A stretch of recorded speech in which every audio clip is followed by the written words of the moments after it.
Nếu sự sống có một nơi để bắt đầu lại từ đầu, thì đó chính là rừng nhiệt đới. Rừng nhiệt đới, những khu rừng xanh thẳm kéo dài bất tận, nơi tiếng chim hót hoang dã hòa cùng tiếng mưa rơi và âm thanh rì rào của lá, là một trong những hệ sinh thái cổ xưa, phong phú và sống động nhất hành tinh. Chúng trải dài dọc theo xích đạo, hiện diện trên tất cả các châu lục, từ những cánh rừng Amazon rộng lớn ở Nam Mỹ đến rừng Congo bí ẩn của châu Phi và những khu rừng rậm rạp tại Đông Nam Á và Papua New Guinea. Rừng nhiệt đới chỉ chiếm khoảng 6% diện tích bề mặt trái đất, nhưng lại chứa đến hơn 50% tổng số loài sinh vật trên hành tinh. Đây là kho báu sinh học thực sự của nhân loại, nơi hàng triệu loài thực vật, động vật, nấm và vi sinh vật cùng tồn tại, tạo nên một mạng sống phức tạp và đầy màu sắc. Không chỉ đa dạng sinh học, rừng nhiệt đới còn là lá phổi của trái đất, đóng vai trò quan trọng trong việc hấp thụ carbon dioxide, tạo ra oxy và điều hòa khí hậu toàn cầu. Tuy nhiên, trong nhiều thập kỷ qua, rừng nhiệt đới đang bị đe dọa nghiêm trọng. Hàng triệu hecta rừng bị chặt phá mỗi năm để lấy đất làm nông nghiệp, khai thác gỗ, xây dựng cơ sở hạ tầng hoặc khai khoáng. Nếu tốc độ mất rừng vẫn tiếp diễn như hiện tại, chúng ta có thể mất đi không chỉ các loài quý hiếm mà còn là sự ổn định sinh thái của toàn cầu. Trong phần đầu tiên này, chúng ta sẽ cùng khám phá tổng quan về rừng nhiệt đới, khí hậu đặc trưng, sự phân bố địa lý, cấu trúc sinh thái và tầm quan trọng thiết yếu của nó đối với sự sống trên trái đất. Đây là bước khởi đầu để nhận thức sâu sắc hơn về một thế giới xanh kỳ vĩ, nơi mọi sự sống đều được gắn kết bằng sợi chỉ vô hình của sự phụ thuộc lẫn nhau. Rừng nhiệt đới là kiểu rừng phát triển ở các vùng có khí hậu nóng ẩm quanh năm, với lượng mưa lớn trên 2.000 mm mỗi năm, nhiệt độ ổn định từ 20-28 C và gần như không có mùa đông. Mỗi ngày ở đây đều giống một mùa hè mưa, không khí ẩm ướt, nhiệt độ cao và sự sống thì phát triển không ngừng. Đặc trưng lớn nhất của rừng nhiệt đới là tính đa tầng và mật độ sinh học cực cao. Cấu trúc rừng chia thành nhiều tầng rõ rệt: tầng tán cao, emergent, tầng tán chính, canopy, tầng giữa, understory, tầng thảm rừng, forest floor, và thậm chí cả hệ thống rễ ngầm dưới đất. Mỗi tầng là nơi cư trú của những nhóm sinh vật khác nhau, tương tác và phụ thuộc lẫn nhau tạo nên mạng lưới sinh thái phức tạp. Rừng nhiệt đới chủ yếu tập trung trong vành đai xích đạo giữa chí tuyến Bắc và chí tuyến Nam, đặc biệt ở 3 khu vực lớn: Amazon, Nam Mỹ, là khu rừng nhiệt đới lớn nhất thế giới, trải rộng qua 9 quốc gia, nổi bật là Brazil. Amazon chứa khoảng 10% tổng lượng đa dạng sinh học toàn cầu. Congo, châu Phi, là rừng nhiệt đới lớn thứ hai, với các hệ sinh thái đặc biệt như đầm lầy ngập nước, rừng cọ và nơi sinh sống của các loài linh trưởng quý hiếm như khỉ đột. Đông Nam Á, Papua New Guinea, bao gồm các quốc gia như Indonesia, Malaysia, Việt Nam, Philippines và Papua. Đây là nơi có mật độ các loài thực vật đặc hữu cao bậc nhất thế giới. Ngoài ra còn có các khu rừng nhỏ hơn ở Trung Mỹ, Caribe, Ấn Độ và Bắc Úc. Rừng nhiệt đới không chỉ là nơi cư trú của sinh vật mà còn là mắt xích thiết yếu trong hệ thống cân bằng toàn cầu. Sản xuất oxy, khoảng 20% lượng oxy của trái đất được sản sinh từ rừng nhiệt đới Amazon. Lưu trữ carbon, hấp thụ hàng tỷ tấn CO2 mỗi năm, giúp giảm thiểu hiệu ứng nhà kính. Nguồn tài nguyên thuốc, trên 25% các loại thuốc hiện đại có nguồn gốc từ cây rừng như quinine trị sốt rét, morphine từ cây thuốc phiện rừng, hay aspirin từ vỏ cây liễu. Điều hòa khí hậu khu vực và toàn cầu. Kiểm soát độ ẩm, lượng mưa, điều chỉnh dòng khí lưu. Nguồn nước, rừng tạo ra mưa thông qua quá trình thoát hơi nước và tuần hoàn ẩm, duy trì lưu vực sông và nguồn nước ngọt. Tốc độ mất rừng hiện nay đang ở mức báo động. Mỗi phút, khoảng 1,5 hecta rừng nhiệt đới biến mất. Trong 50 năm qua, hơn 17% diện tích Amazon đã bị tàn phá. Nguyên nhân chính, nông nghiệp quy mô lớn, đặc biệt là trồng đậu nành và chăn nuôi bò, khai thác gỗ trái phép, khai khoáng, xây đập thủy điện và hỏa hoạn do con người gây ra. Sự mất mát này không chỉ làm tuyệt chủng nhiều loài sinh vật quý hiếm mà còn gây ra hậu quả lan rộng. Khí hậu thất thường hơn, gia tăng thiên tai lũ lụt, hạn hán, mất khả năng hấp thụ carbon, nguy cơ phát sinh dịch bệnh do động vật hoang dã tiếp xúc gần hơn với con người. Mỗi loài cây trong rừng nhiệt đới là một cuốn sách viết bằng ánh sáng, nước và thời gian. Hãy ngẩng đầu lên, phía trên tán rừng là những cây cổ thụ khổng lồ, cao hàng chục mét, cắm rễ sâu vào lòng đất, vươn mình như những cột sống xanh của hành tinh. Nhưng đừng vội nghĩ rằng rừng chỉ là cây cối, bởi thực vật ở đây không đơn thuần là nền. Chúng là nhạc trưởng của toàn bộ bản giao hưởng sự sống. Trong rừng nhiệt đới, thực vật tiến hóa vượt qua mọi giới hạn, từ những dây leo siết chặt thân cây đến những cây ăn thịt thu mồi bằng chiếc lá biến hóa như cạm bẫy. Không nơi nào khác trên trái đất lại có nhiều hình thái sống thực vật như vậy.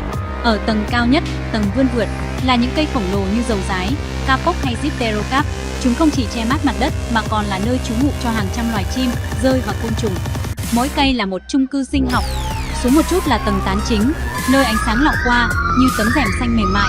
Đây là mặt trận cạnh tranh khốc liệt, cây nào không vươn kịp sẽ chết. Những loài như dương xỉ tán rộng, lan ký sinh hay dây leo trường tồn đã thích nghi để sống trong bóng râm. Ở tầng dưới, độ ẩm tăng cao, ánh sáng chỉ còn vài phần trăm. Đây là vương quốc của nấm, rêu và những cây chỉ sống được khi cộng sinh, ví dụ như cây nấm mycorrhizae giúp rễ cây hấp thu khoáng chất từ đất. Trong bóng tối ấy, các mối quan hệ thầm lặng nhưng sống còn diễn ra mỗi ngày. Một số loài thực vật chọn lối đi riêng, trở thành kẻ săn mồi. Cây nắp ấm, cây gọng vó, cây bát ruồi đều là những loài ăn thịt, thu hút côn trùng bằng mùi hương hoặc màu sắc, rồi tiêu hóa chúng để lấy nitơ từ thân xác con mồi. Đây là chiến lược thích nghi với đất nghèo dinh dưỡng. Không chỉ tồn tại, thực vật trong rừng còn biết truyền tín hiệu. Khi một cây bị sâu ăn, nó có thể phát ra hợp chất cảnh báo, khiến các cây lân cận tăng sản xuất chất đắng hoặc độc. Một dạng mạng xã hội hóa học cổ xưa mà con người chỉ mới bắt đầu hiểu. Và đừng quên, chính từ những khu rừng này, con người đã phát hiện hàng ngàn loài dược liệu quý giá, từ thuốc sốt rét quinine đến vincristine, một hợp chất trị ung thư từ cây dừa cạn Madagascar. Nhưng phần lớn loài cây rừng vẫn chưa được nghiên cứu, có thể phương thuốc cho căn bệnh thế kỷ tiếp theo đang mọc lặng lẽ dưới tầng lá. Không chỉ là nguồn sống, thực vật trong rừng còn bảo vệ đất, giữ nước, ngăn xói mòn và điều hòa khí hậu. Khi rễ cây hút nước, thoát hơi qua lá, chúng tạo nên các đám mây mưa và chu trình nước khu vực. Mất rừng nghĩa là mất nước, mất khí hậu và mất sự sống. Nhìn từ vệ tinh, rừng nhiệt đới như một biển xanh thẫm, nhưng khi đặt chân vào từng tầng cây, ta mới thấy từng chiếc lá đều là một chiến binh, từng rễ cây là một đường mạch, từng bào tử nấm là một niềm hy vọng. Trong phần tiếp theo, chúng ta sẽ khám phá những sinh vật biết chuyển động, từ kiến, nhện, ếch cho đến hổ báo, tinh tinh, những kẻ sống trong bóng râm, săn mồi trong im lặng và góp phần giữ cho cỗ máy sinh học vĩ đại này không bao giờ ngừng vận hành. Thực vật không biết chạy trốn, nhưng chính vì vậy, chúng đã học cách thích nghi, một cách thầm lặng, bền bỉ và ngoạn mục hơn bất kỳ sinh vật nào. Nếu cây cối là nền móng, thì động vật là nhịp đập, giữ cho khu rừng luôn chuyển động, luôn sống. Giữa lớp sương mù mỏng và tiếng lá xào xạc, những bóng hình thấp thoáng chuyển động. Đó không phải là gió, đó là sự sống, đang đi lại, săn tìm, bay lượn, bám víu và lan truyền. Trong lòng rừng nhiệt đới, mỗi ngày là một vở kịch chưa từng được lặp lại. Diễn viên, những sinh vật từ lớn nhất đến nhỏ nhất, báo đốm rình mồi dưới bụi rậm, chim rùa bay ngược giữa tầng hoa, đàn kiến quân đội xông lên như lũ châu chấu, ếch độc xanh phát sáng dưới ánh đèn cực tím. Tất cả chúng đều là những cỗ máy sinh học không ngừng nghỉ. Hơn một nửa số loài động vật trên trái đất sống trong các khu rừng nhiệt đới. Sự đa dạng này không chỉ về số lượng mà còn về hình dạng, hành vi và chiến lược sinh tồn. Ở tầng cao nhất, những kẻ chinh phục không trung như vượn, khỉ nhện, chim toucan hay đại bàng harpy tung hoành trong không gian ba chiều. Cánh của chúng không chỉ để bay, mà để vượt rừng, né kẻ săn mồi, tìm bạn đời và cả giành quyền sinh tồn. Ở tầng giữa, vùng giao tranh thầm lặng, nơi rắn treo mình, ếch bám lá và các loài thú nhỏ như cu li, kỳ nhông, sóc bay lặng lẽ di chuyển giữa các cành. Mỗi bước nhảy đều được cân nhắc, mỗi âm thanh đều có thể là tín hiệu tử thần.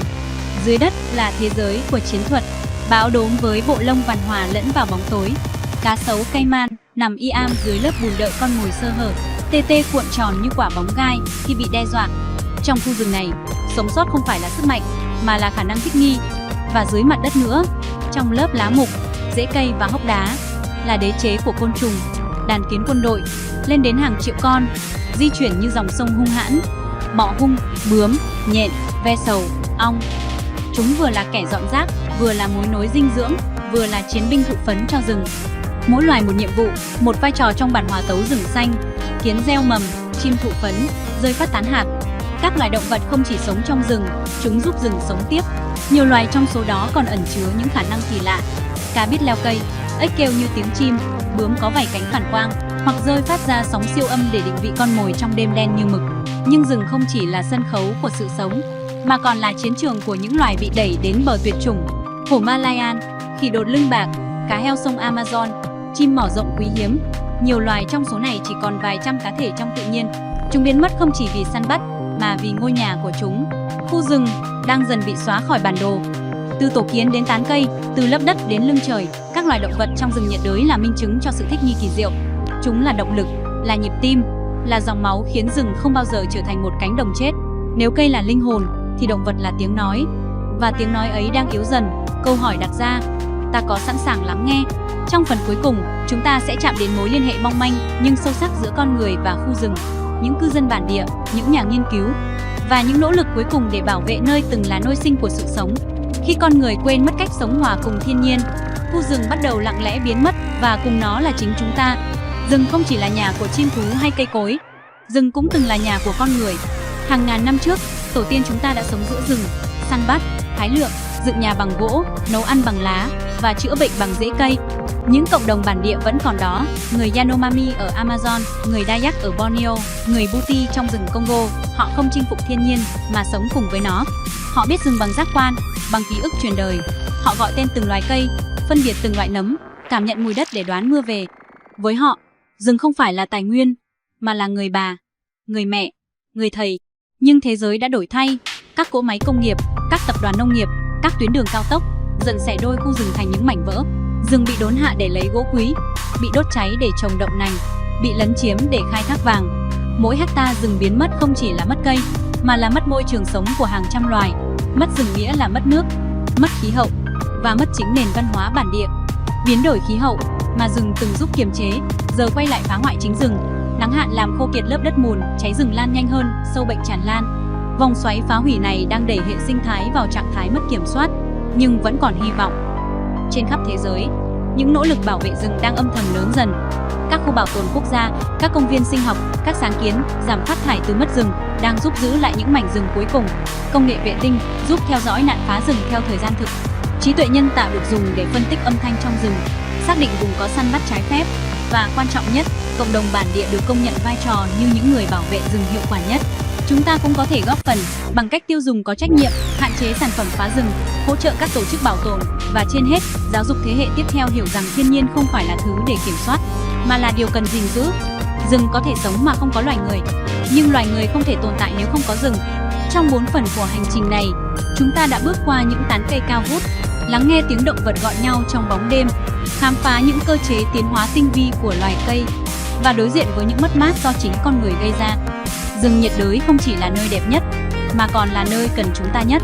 Để bảo vệ rừng, không cần làm những điều lớn lao, chỉ cần nhớ, rừng là một phần của chính chúng ta.